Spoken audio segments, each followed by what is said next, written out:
Hello दोस्तों, आप सभी का हमारे YouTube channel Veeri math classes पर स्वागत है। हमारा टॉपिक है भारत का संवैधानिक विकास। और जो आज हमारा चलेगा वो चलेगा चार्टर एक्ट 1793। इससे पहले हमने 1786 का अधिनियम तक के बारे में आपको जानकारी दी थी। आज हम पढ़ेंगे चार्टर एक्ट 1793 में हमारे एग्जाम व्यू से क्या क्या चीज इंपोर्टेंट है पढ़ने के लिए। ठीक है, तो इसमें सबसे पहले क्या हुआ था,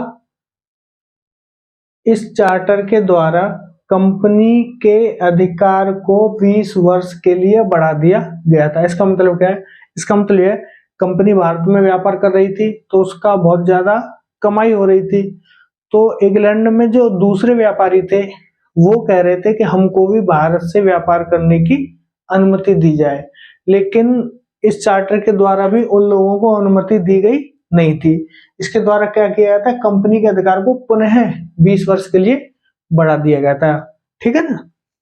अब दूसरा क्या है, नियंत्रक मंडल के सदस्यों को भारतीय राजस्व से वेतन देने की व्यवस्था की गई। इससे पहले क्या था, नियंत्रक मंडल जो था वो ब्रिटिश सरकार का एक अंग था, वो ब्रिटिश सरकार की तरफ से बनाया हुआ अंग था। तो उसका जो वेतन मिलता था वो ब्रिटिश सरकार के द्वारा दिया जाता था। लेकिन इस चार्टर के द्वारा क्या हुआ कि जो नियंत्रण मंडल के सदस्य थे उनको भी जो भारतीय राजस्व था उससे ही वेतन देने की व्यवस्था की गई। मतलब भारत की जो कंपनी थी, कंपनी ही उनको वेतन देने लगी। ठीक है। इसके बाद एक और, सभी कानून एवं विनियमों की व्याख्या का अधिकार न्यायालय को दिया गया। ठीक है ना। और इसके एक और पॉइंट है, लिखित विधियों द्वारा प्रशासन की नींव। मतलब जो प्रशासन होता था पहले आदेश दे दिया जाता था या उनका कोई लेटर, जो गवर्नर जनरल था कोई आदेश पारित कर देता था, उसी के अनुसार प्रशासन होता था। लेकिन इसके बाद क्या हुआ कि जो प्रशासन के लिए जो भी कानून बनते थे वो लिखित कानून बनते थे, उनके आधार पर प्रशासन किया जाता था। ठीक है। चार्टर एक्ट 1793 के बाद आता है चार्टर एक्ट 1813। चार्टर एक्ट 1813 में क्यों आया? 1793 में जब चार्टर एक्ट आया था तो उसमें कंपनी को 20 साल तक व्यापार करने का एकाधिकार भारत के साथ और चीन के साथ मिल गया था। ठीक है। तो जब 1813 आने का समय हुआ, मतलब 20 साल पूरे होने का समय हुआ, तो ब्रिटेन के, इंग्लैंड के जो दूसरे व्यापारी थे वो भी भारत के साथ व्यापार करने के लिए ब्रिटिश की सरकार पर दबाव बनाने लगे, क्योंकि उनको भारत के साथ व्यापार करने की छूट नहीं दी गई थी। वो लोग आंदोलन करने लग गए।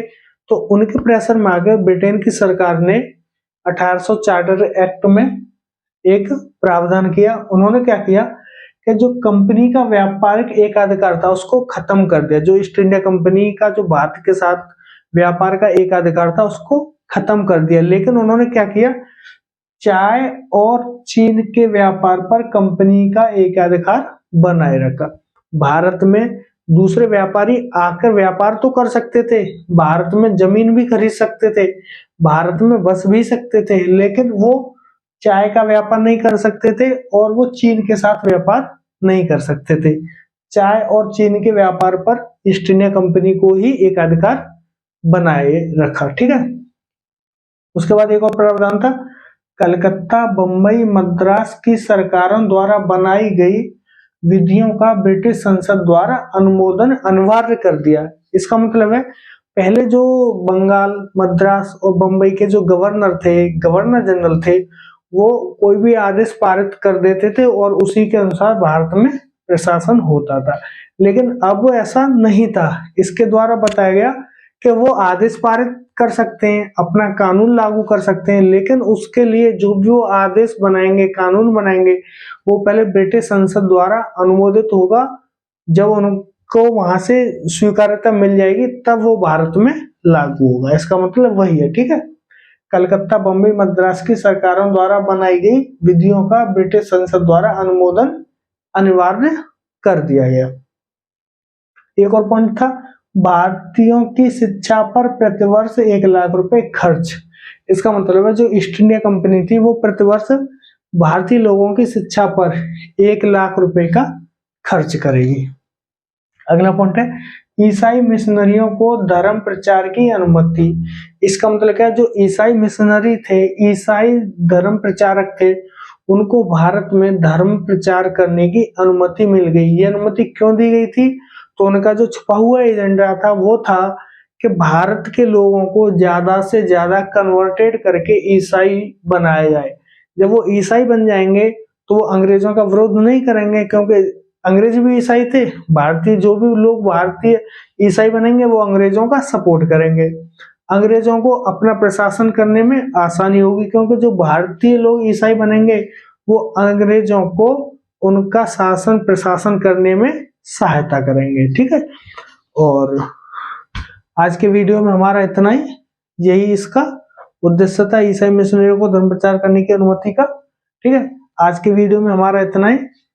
अगर आप हमारे चैनल पर पहली बार आए और आपको हमारा वीडियो अच्छा लग रहा है तो हमारे चैनल को सब्सक्राइब करें, बेल आइकन दबा दें, जिससे कि हम जो वीडियो अपलोड करेंगे उसका नोटिफिकेशन आपको मिल जाएगा। लाइक तथा कमेंट करके हमको जरूर बताएं कि आपको हमारे वीडियो में क्या कमी लगी है, और साथ ही साथ हमको शेयर करें, हमको दूसरे लोगों तक पहुंचने में मदद करें। आप अगर हमारी मदद करेंगे तो हम दूसरे लोगों तक आसानी से और जल्दी पहुंच सकेंगे। धन्यवाद। जय हिंद।